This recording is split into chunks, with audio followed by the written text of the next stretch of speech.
Anjing. Assalamualaikum warahmatullahi wabarakatuh. Perkenalkan, nama saya Eka Sanjaya. Saya mahasiswa dari Universitas Pancasakti Bekasi, program studi Pendidikan Ekonomi kelas B. Berikut ada NIM saya terlampir yaitu 18720500058. Di video kali ini saya ingin menjelaskan materi dari perekonomian internasional, yaitu tujuan kebijakan perdagangan internasional, penyebab, manfaat, dan bentuknya untuk memenuhi tugas UTS mata kuliah perekonomian internasional. Pertama-tama, mari kita mengenal apa itu definisi dari perdagangan internasional.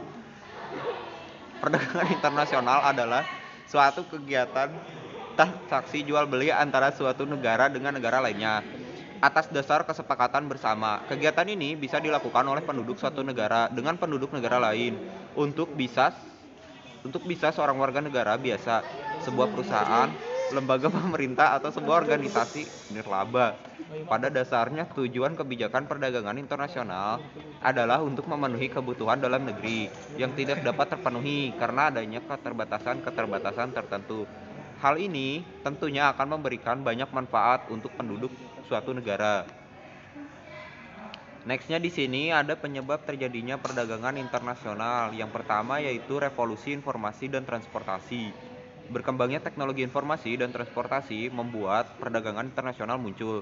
Ini ditandai dengan berkembangnya era informasi, teknologi, pemakaian sistem berbasis komputer, serta kemajuan dalam bidang informasi, penggunaan satelit, serta digitalisasi pemrosesan data.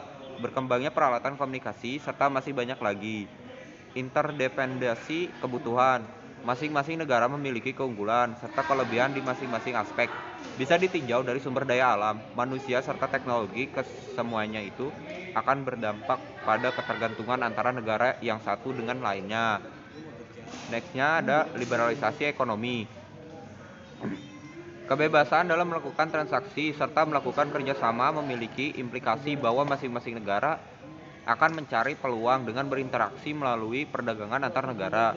Nextnya ada asas keunggulan komparatif. Keunikan suatu negara tercermin dari apa yang dimiliki oleh negara tersebut yang tidak dimiliki oleh negara lain.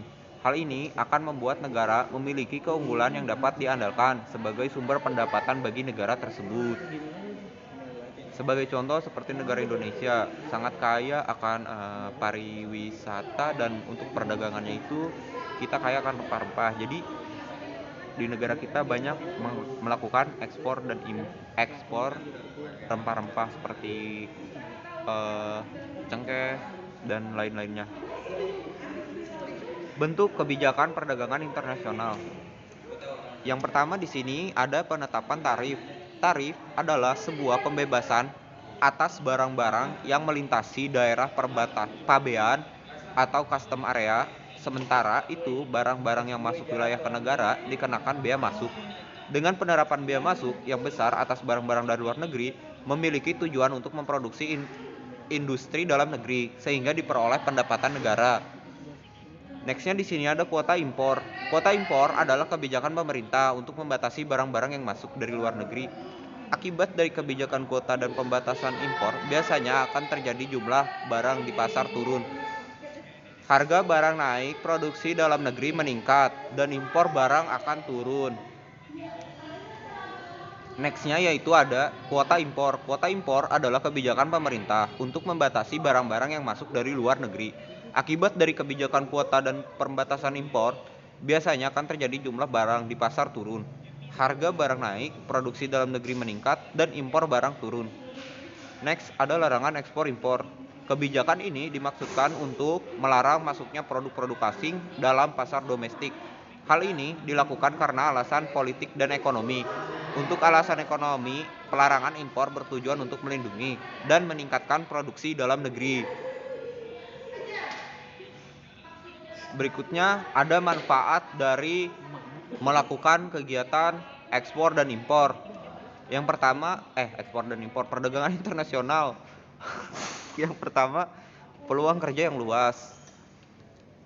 Terus memperluas pasar dan meningkatkan pendapat. Nextnya ada kebutuhan hidup semakin mudah terpenuhi. Next, terus yang keempat ada kebutuhan hidup semakin mudah dipenuhi. Yang kelima, membuat hubungan baik antar negara. Nah, jadi mungkin dari situ kayak minusnya atau kekurangannya yaitu adanya sering terjadi kekerasan kepada tenaga kerja Indonesia, kayak yang pergi ilegal nggak bisa balik lagi. Mungkin sekian saja dari saya, kurang lebihnya mohon maaf. Wassalamualaikum warahmatullahi wabarakatuh.